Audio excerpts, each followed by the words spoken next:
Um pequeno país entre a França, a Bélgica e a Alemanha, Luxemburgo oferece um salário mínimo de 2.100 euros, o que na nossa moeda seria algo em torno de 12 mil reais, e um salário médio de 75 mil dólares por ano ou melhor, 6 mil dólares por mês, o equivalente a 30 mil reais. É um dos primeiros países do mundo a ter transporte público totalmente de graça, seja ônibus, metrô ou trem. Na educação, as crianças têm acesso gratuito a boas escolas e saem fluentes em até 4 idiomas: alemão, francês, luxemburguês e inglês. Se você estiver precisando de internet, não se preocupe. Nas ruas e em lugares públicos não vai ser difícil de encontrar redes de Wi-Fi livre para você acessar. Na área da saúde, o país arca com até 50% de suas despesas médicas, e acredite, é estimado que nesse país a cada 3 pessoas uma tem um super carro como Porsche, Ferrari e Lamborghini. Um país de primeiro mundo, 50% de sua população é estrangeira e o país é considerado o mais rico do planeta. Hoje eles são o maior centro financeiro da União Europeia e o segundo maior polo de fundos de investimentos, somente perdendo para os Estados Unidos. No total está sob sua administração cerca de 4 trilhões de euros, o que é um valor 47 vezes maior que seu próprio PIB, e mais do que o PIB da Itália. Além disso, em 2020 seu PIB per capita foi o maior do mundo, chegando a ser o dobro de nações como Noruega, Alemanha e Estados Unidos. Mas as coisas nem sempre foram boas assim.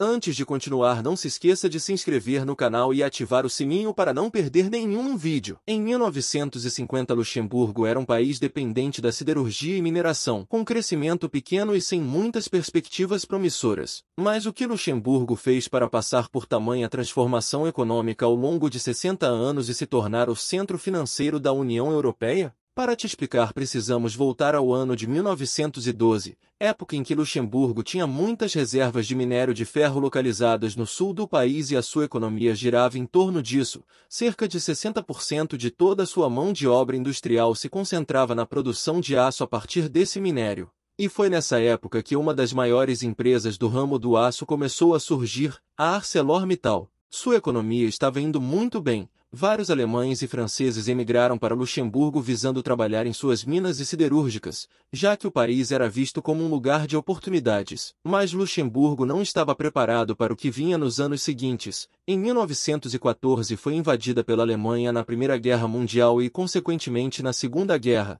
Tais conflitos devastaram a nação, que teve um declínio enorme na produção de suas minas, além de uma infraestrutura seriamente danificada e com o desemprego crescendo muito rápido. Mesmo no pós-guerra, com suas exportações de aço aumentando para suprir a necessidade de reconstrução da Europa, sua economia estava crescendo muito abaixo dos níveis de seus países vizinhos. Não só isso, mas eles também enfrentavam outro problema. As minas de minério luxemburgueses eram de um baixo teor de ferro, ou seja, eram de qualidade inferior quando comparadas com as de países como França, Brasil e Suécia, e que agora começavam a tomar seu lugar quando o assunto era minérios. Assistindo de perto o declínio de sua economia, Luxemburgo precisou se reinventar, e foi em 1952 quando o país foi escolhido para ser a sede da Comunidade Europeia do Carvão e do Aço, algo que iria transformar sua economia para sempre.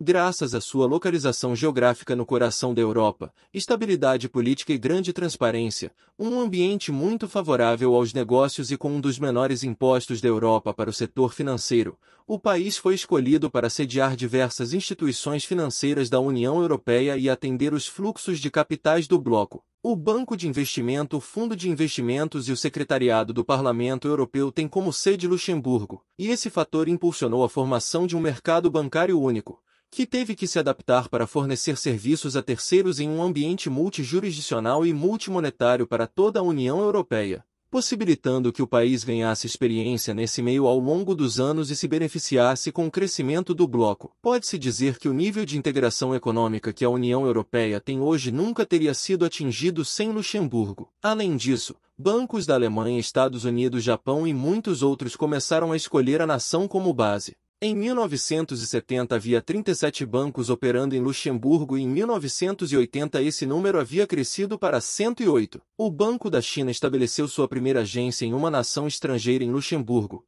o adotando como base do seu centro de operações na Europa, um hub para seus 6 maiores bancos, assim, influenciando diversos outros países asiáticos e islâmicos a fazerem o mesmo. Luxemburgo se tornou praticamente o polo financeiro asiático na Europa.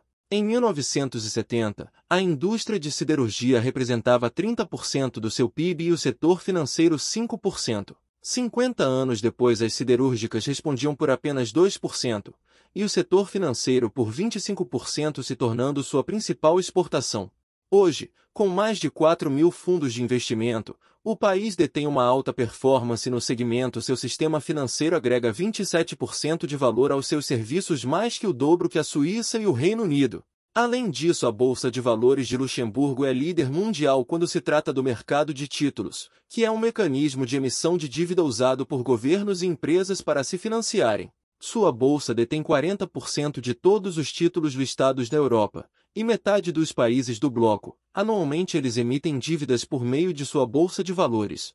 Outro fator que impulsionou o crescimento de Luxemburgo foi sua histórica política de imigração, o que contribuiu com o aumento de sua força de trabalho e o aquecimento da sua economia. Entre 2005 e 2015, sua população cresceu 23% e hoje, 46% dos residentes no país não têm nacionalidade luxemburguesa. O país vem fazendo investimentos de cerca de 600 milhões de dólares anualmente em suas universidades direcionadas à pesquisa e desenvolvimento, o que contribui para o seu crescimento e alta performance no setor financeiro no longo prazo. Pode-se pontuar também que cerca de 40% do orçamento do seu estado é arrecadado pelo setor financeiro. Por isso, mesmo com impostos muito baixos, o enorme volume de capital que é direcionado para o país permite aos luxemburgueses uma alta estabilidade financeira e uma das menores dívidas da Europa, de cerca de 22% do valor de seu PIB. Com isso, eles investem na qualidade de vida de sua população por meio de uma educação e saúde pública. De 1980 até 2000, o país cresceu cerca de 5% ao ano, mais que o dobro da média europeia, passando todos os países do continente com exceção da Irlanda. Além disso, entre 1991 a 2014, seu PIB triplicou de tamanho e seu PIB per capita se tornou o maior do mundo, hoje de 133 mil dólares. Atualmente, Luxemburgo diversifica a sua economia e se adapta aos novos tempos, incentivando seu setor de startups na área de finanças chamadas de fintechs, criando diversas iniciativas como a Tecnoport, criada pelo seu Ministério das Finanças, fornecendo todo o suporte para acelerar o desenvolvimento dessas empresas no país. Outro setor que Luxemburgo vem investindo bastante é o espacial, operando hoje 54 satélites para orbitar a Terra. Eles são o segundo maior do mundo no segmento e um dos pioneiros na mineração espacial de asteroides, com a criação de uma série de regulamentações para o setor e incentivos por meio da iniciativa do governo Space Resources Initiative, investindo 200 milhões de dólares em empresas relacionadas à mineração de asteroides. O setor espacial, hoje, representa somente 2% do seu PIB, mas vem crescendo em um ritmo muito acelerado. Dessa forma, ao longo dos anos, Luxemburgo atingiu uma notável transformação econômica, passando de um país dependente de mineração e siderurgia sem grandes crescimentos para o maior polo financeiro da União Europeia, sediando diversas importantes instituições financeiras desse bloco, algo impensável para os luxemburgueses de 70 anos atrás. E se você chegou até aqui é porque curtiu o nosso conteúdo, então deixe seu gostei, seu comentário e se inscreva no canal para acompanhar mais vídeos do Economia Interessante. Obrigado!